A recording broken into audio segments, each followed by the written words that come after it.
Watu wengi huangamiza maisha yao, sio kwa sababu ya maadui zao, bali kwa sababu ya watu waliokuwa karibu nao sana. Hawa watu hawapigi kelele, hawakutishii, hawakupigi, lakini taratibu wanakunyima amani, wanakupunguza ndoto, na mwisho unakuta umechoka bila kujua kwa nini. Kabla hatujaanza, usisahau kusubscribe, bonyeza alama ya kengele ili kila video mpya ikitoka uwe wa kwanza kujifunza kitu kipya kuhusu akili ya mwanadamu na maisha ya kila siku kisaikolojia. Sasa tuanze. Leo nitakuonyesha aina 7 za watu wanaoharibu maisha yako kimya kimya, na mara nyingi tunawaita marafiki, ndugu au wapenzi. Tuanze kumwangalia mtu mmoja baada ya mwingine. Mtu wa kwanza, the negative realist, mkatishaji wa ndoto. Huyu si mtu mbaya kwa sura, hata anaweza kukuambia, mimi nakuambia ukweli tu, lakini kila wazo lako jipya kwake linaonekana haliwezekani. Ukimwambia, nataka kuanzisha biashara, atasema, biashara nchini ni ngumu. Nataka kubadilika, atasema, wewe huwezi. Tatizo si kwamba anakushauri. Tatizo ni kwamba anaogopa wewe ufanikiwe zaidi yake. Athari yake, baada ya muda unaanza kuacha kujaribu, unaacha kuota na unaanza kuishi maisha madogo kuliko uwezo wako. Mtu wa pili, the energy drainer, mnyonyaji wa nguvu. Kila ukikaa naye unahisi umechoka. Ana matatizo kila siku, malalamiko kila wakati, drama isiyoisha. Na cha ajabu, wewe ukimwambia tatizo lako, anakusikiliza nusu, halafu anarudi kwake. Athari yake, unachoka kiakili, motivation inapungua, unapoteza focus ya maisha yako. Ukweli mchungu, watu hawa hawatawahi kubadilika kama wewe utaendelea kuwabeba. Mtu wa tatu, the fake supporter, mshabiki wa midomo. Anakuambia, niko nyuma yako bro, na kusapoti 100%, lakini vitendo hakuna. Hajawahi kushare kazi yako, kukuconnect, kukusimamia ukiwa haupo. Lakini mafanikio yakianza kuonekana, anaanza kusema, nilikuwa najua tu utafanikiwa. Athari yake, unajisikia uko na support, wakati ukweli ni kwamba uko peke yako. Mtu wa 4, the jealous friend, rafiki mwenye wivu. Huyu hacheki mafanikio yako kwa dhati. Ukifanikiwa, anakunyamazia, anakubadilishia topic, au anakudharau kwa utani. Lakini ukishindwa, anakuwa wa kwanza kukuuliza, kumbe ilikuwaje?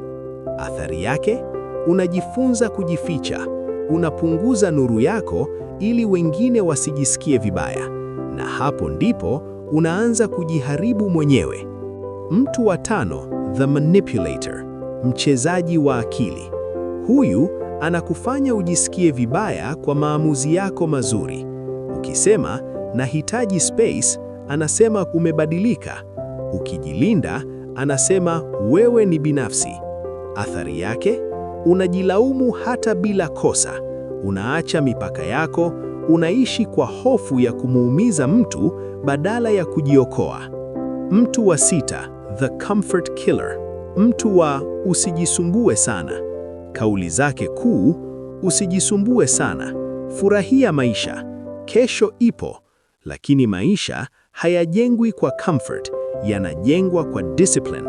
Athari yake, unaahirisha ndoto zako, unaishi leo bila kujali kesho, unakuja kujuta ukiwa umechelewa. Mtu wa 7, the secret competitor, mshindani wa kimya kimya. Anajifanya rafiki, lakini anakufuatilia. Anajua mipango yako, udhaifu wako, malengo yako, na mara nyingi anajitahidi kukuchelewesha ili abakie mbele.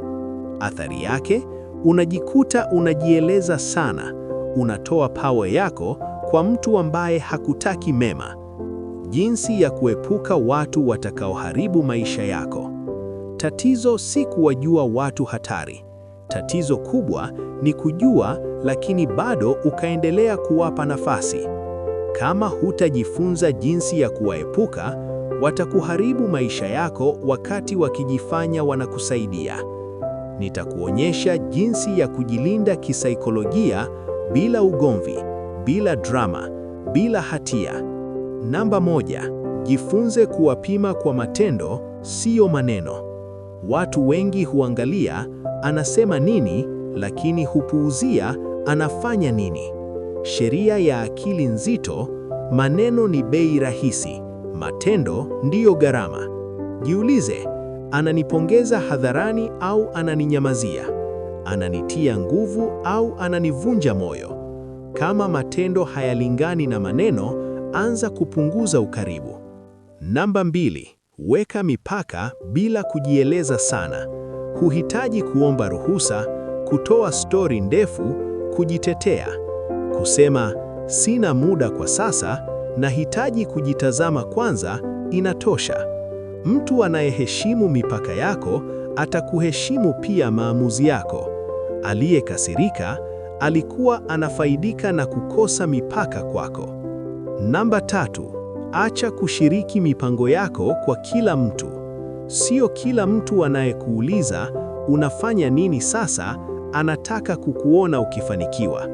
Akili nzito, mawazo makubwa hushirikiwa na watu wachache. Kadiri unavyoongea sana, ndivyo unavyotoa nguvu yako mapema kwa watu wasio sahihi. Namba 4, punguza upatikanaji wako taratibu. Huhitaji kublock kila mtu. Fanya hivi: jibu polepole, usianzishe mazungumzo, punguza kukaa nao. Watu wenye nia mbaya huondoka wenyewe wakiona hawanufaiki tena. Namba 5, usijilaumu kwa kujilinda.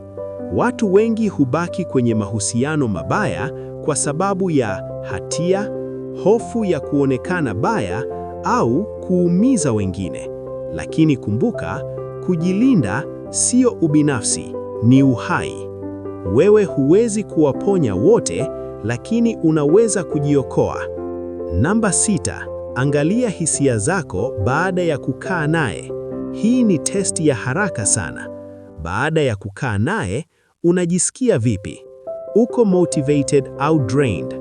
Uko na amani au wasiwasi? Mwili wako haujawahi kukuongope. Akili inaweza kudanganywa, hisia hapana. Namba 7, chagua upweke wenye ubora kuliko ushirika mbaya. Upweke wa muda ni afadhali kuliko kampani inayokupunguza. Mara nyingi, mafanikio huanza wakati unapopunguza kelele za nje. Watu sahihi huja baada ya wewe kuwa sahihi kwa nafsi yako. Sio kila mtu anapaswa kusafiri na wewe hadi mwisho. Wengine ni somo, wengine ni onyeo, wengine ni mzigo. Na ukishajifunza tofauti, maisha yako yanabadilika kimya kimya. Sio kila mtu anayekaa karibu nawe anataka kukuona ukipaa. Na kumbuka hili, watu wanaoharibu maisha yako zaidi mara nyingi hawakupigi vita hadharani. Wanakuchekesha, wanakuambia wanakujali, lakini wanakupunguza taratibu. Akili nzito haichagui watu kwa hisia, inachagua kwa impact.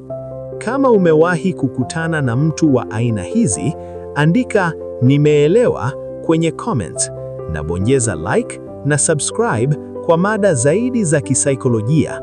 Tukutane tena kwenye video nyingine. Bye.